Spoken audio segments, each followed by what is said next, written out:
পাপা আমি মায়ের সঙ্গে খেলতে যাবো বাগানে, মা তো অনেকক্ষণ থেকে ওয়েট করছে। ঠিক আছে বেটা যাও। আরে স্যার কিন্তু তোমার বউ তো 4 বছর আগেই মারা গিয়েছে। হ্যাঁ তুমি ঠিক বলেছো, কিন্তু ও মনে করে এখনো ওর মা ওর সঙ্গে বাগানে খেলতে আসে, এই কারণেই যায়। এখন ওর খুশিতেই আমার খুশি। ঠিক আছে স্যার পেপারটা দিয়ে দাও। ঠিক আছে আমি নিয়ে গেলাম। এ পাপা মামার সঙ্গে আমার সঙ্গে একটা ছবি তুলে দাও।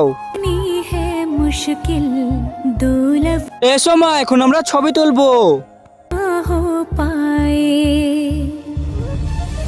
एक আরে পাপা তোমাকে অনেক ধন্যবাদ। ঠিক আছে ছোট্ট, ঠিক আছে বাই।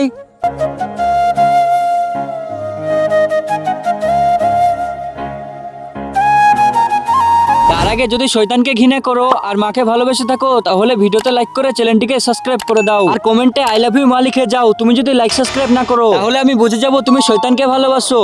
আরে দেখি ফটোগুলো চেক করি। আরে কি দেখছি, এর মধ্যে তো রাজুর মাকে দেখা যাচ্ছে। তার মানে রাজুর মা এখনো রাজুর সঙ্গেই থাকে, এখনো ভুলতে পারেনি আমাদেরকে।